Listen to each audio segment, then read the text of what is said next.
Iya, saya kecewa melihat PTP 2 melakukan perampasan tanah rakyat, merusak tanah rakyat, mengokupasi tanah rakyat yang bukan hak dia. Nah, ini harus PTP itu harus jeli dan cermat. Artinya beberapa tahun yang lalu itu kalau kita cermati itu banyak lahan PTP yang HGU-nya itu sudah habis sehingga tanah-tanah tersebut terlantar.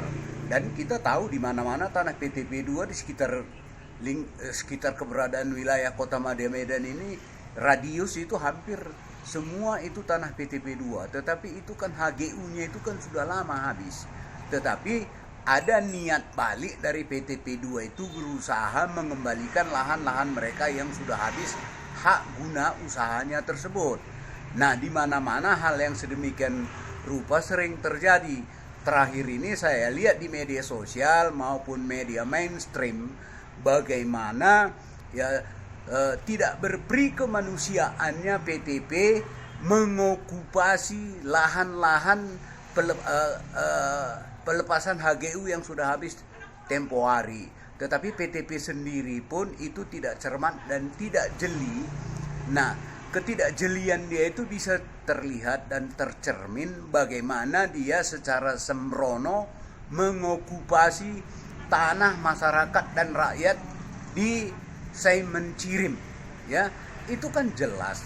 Masyarakat itu kan semua ada hak alasnya. Hak alasnya itu salah satu misalnya adalah sertifikat hak milik yang dikeluarkan oleh lembaga Badan Pertanahan Nasional Kabupaten Deli Serdang. Loh, namanya lembaga BPN itu adalah lembaga yang berkompetensi untuk mengeluarkan surat menyurat sertifikat tanah milik masyarakat. Nah, artinya ketika tanah itu diusulkan oleh masyarakat dan rakyat Sungai Mencirim ke BPN, tentunya BPN itu tidak sembarangan mengeluarkan sertifikat hak milik dan hak guna usaha misalnya. Tentu dia periksa alas hak masyarakat itu mengajukan itu. Ketika tidak bermasalah dan valid serta absah, maka dikeluarkannya lah sertifikat. Tanah tersebut sudah lama dikuasai oleh rakyat dengan menggunakan sertifikat itu tersebut. Inilah yang kemudian diboldoser oleh PTP dengan mendapatkan perlindungan dari aparat tanah HGU yang diambil alih oleh masyarakat itu. Tetapi tanah yang secara regeneratif itu sudah dikuasai oleh rakyat dan berkali-kali itu sudah dilakukan jual beli. Bahkan sudah ada barangkali itu berada di tangan orang yang ketiga membeli tanah tersebut. Ini kan merugikan bagi dia.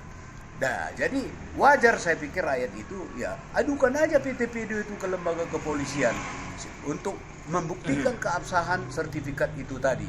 Apakah benar PTP yang memiliki tanah itu atau rakyat? Ini harus dicek karena begini nih.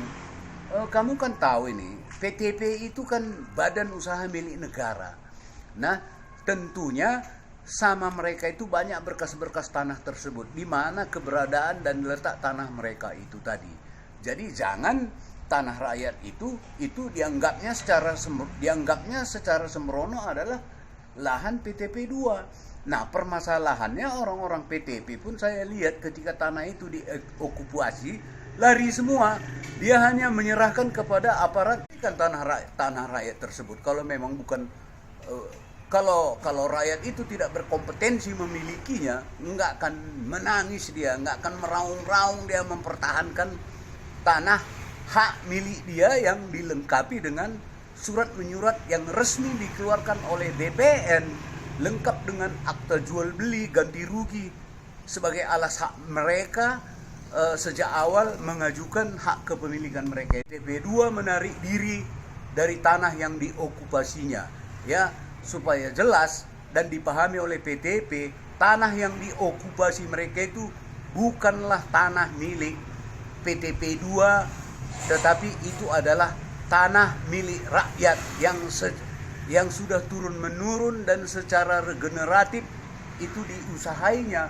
Bahkan saya dengar di situ ada tanaman durian, artinya itu kan sudah menunjukkan tanah tersebut sudah lama diokupasi mereka seperti apa yang saya katakan tadi.